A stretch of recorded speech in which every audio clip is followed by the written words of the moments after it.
10ஆம் வகுப்பு அறிவியலில் முதல் பாடம் இயக்க விதிகள். இதில் நாம் பொது ஈர்ப்பியல் விதி மற்றும் அதனுடைய வாய்ப்பாடை பற்றி இந்த காணொளியில் பார்க்க இருக்கிறோம்.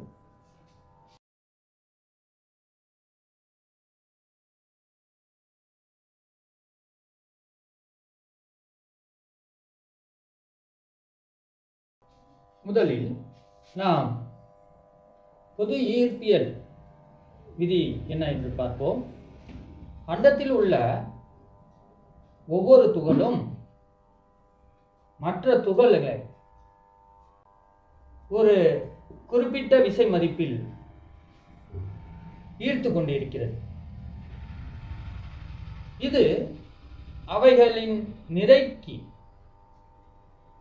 பெருக்கற்பலனுக்கு நேர்விகிதத்திலும்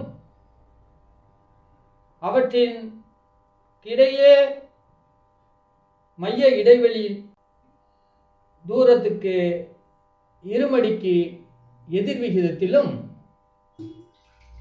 இருக்கிறது. இதுதான் இந்த பொது ஈர்ப்பியல் விதியின் முக்கிய அம்சம்.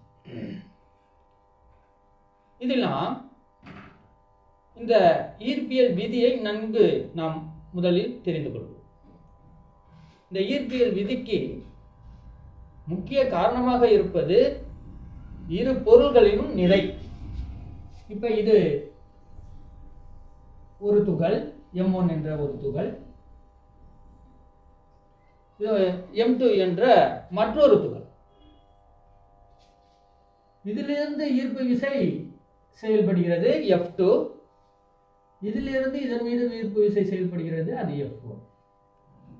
இது இரண்டிற்கும் மையத்திலிருந்து துளைவு R என்று எடுத்துக்கொள்வோம். அப்ப நிறை அதிகமானால் ஈர்ப்பு விசை அதிகமாகும் என்பதுதான். அதே மாதிரி தொலைவானது இருக்கக்கூடிய தொலைவில் இருந்து அதே தொலைவு தூரம் சென்றால்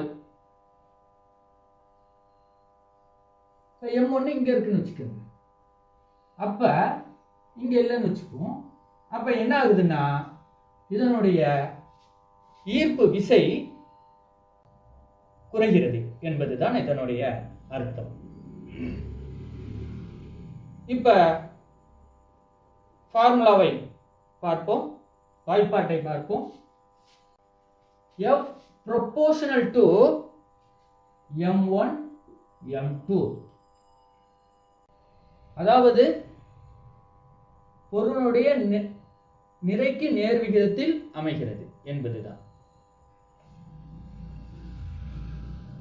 F proportional to by R squared.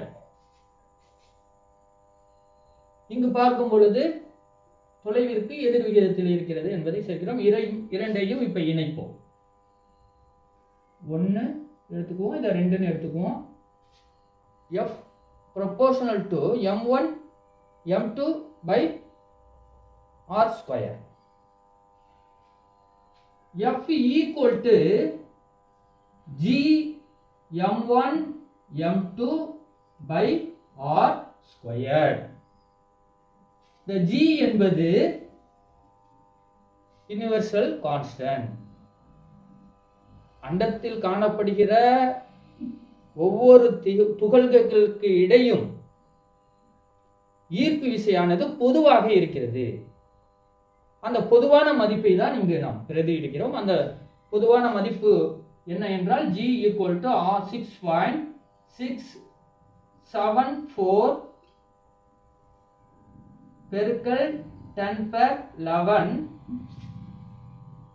Newton metre square kilogram per 2.